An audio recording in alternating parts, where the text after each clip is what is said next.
एक लाहौर में दूसरी को मुल्तान में रखना, एक लाहौर में दूसरी को मुल्तान में रखना, दोनों घरों के बच्चों को मर्दान में रखना।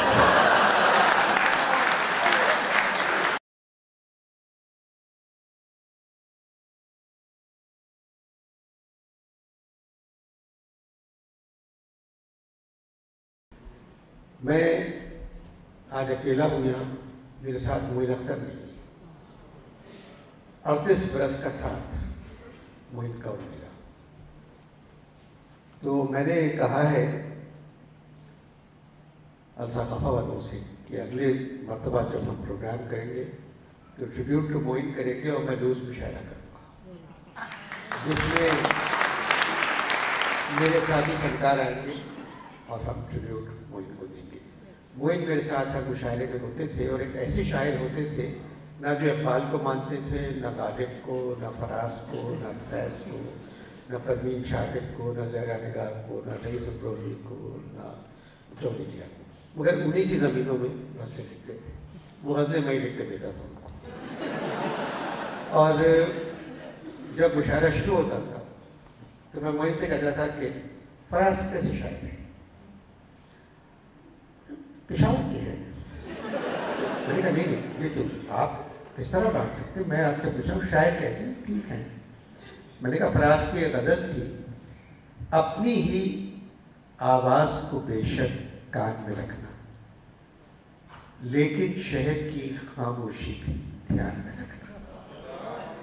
कहते क्या बात है, कान में रखना है क्या? अब इस ज़मीन ने मेरी गज़ल सुनी। एक लाहौर में दूसरी को मुल्तान में रखना, एक लाहौर में दूसरी को मुल्तान में रखना, दोनों घरों के बच्चों को मर्दान में रखना।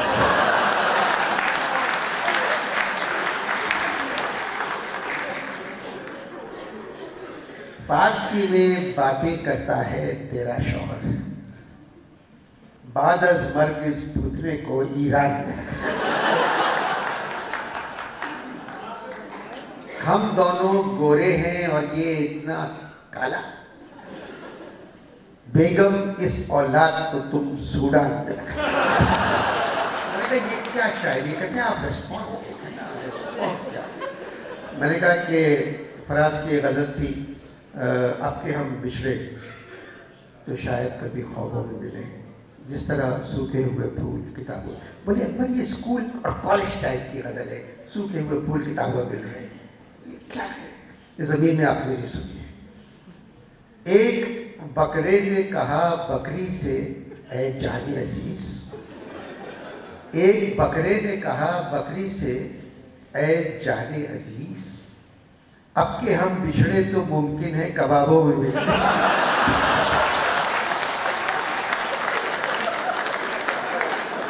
फिर मोइन मेरे साथ अमेरिका में थे, हम लोग मुशायरे कर रहे थे मुख्तलिफ शहरों में। तो ये मेरे कमरे पे आ गए। मेरा कमरा कोई 22वीं मंजिल पे था। वहाँ से एक पूल में एक मोटी अमेरिकन औरत को तैरते हुए देख रहे थे। तो मैंने मोइन से कहा मुझे अच्छा नहीं लगता, बैठ जाओ। कहने कि नहीं, यहाँ के होटल ऐसे होते हैं कि उधर से अंदर नज़र नहीं आता, इधर से नज़र आता है। मैंने कहा मुझे अच्छा नहीं लग रहा है। खैर शिकागो में मुशायरा था रात में, मैंने 4 मिसरे लिख के दिए और जब मुशायरा पीक पे था तो मोइन के सामने मैंने कहा ये जी टून का नाम था, टून मेरिट। मैंने कहा टून मेरिट साहब आपने 4 मिसरे मेरे कमरे में लिखे थे आज, ये आप पढ़ लें। अब इन्होंने 4 मिसरे पढ़े तो मेरी तरफ देखा और मुझे तायबाना पता नहीं क्या क्या कह गया वो। मैंने कहा पढ़े पढ़े आपके मिसरे लिखे हुए। मैंने कहा जी आज एक मोटी अमेरिकन औरत पूल में तैर रही थी, उनको देखते हुए इन्होंने ये 4 मिसरे लिखे। पूल में तैर रही थी जूं समंदर में जहाज,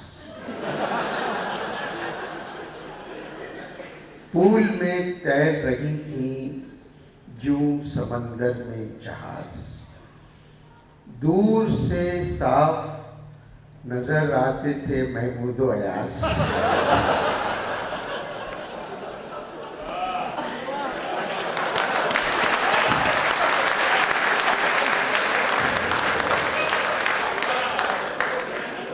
पुल में तैर रही थी जो समंदर में जहाज, दूर से साफ नजर आते थे महमूद अयास।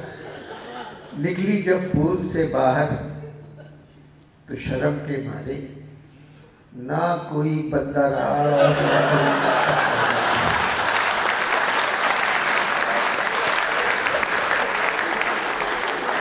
अब मेरे साथ जाते थे बहरोज अजवारी भी एक शायर बन के जाते थे। इन सब की कैनेडी एयरपोर्ट पे बहुत चेकिंग हुई थी, इन सब की।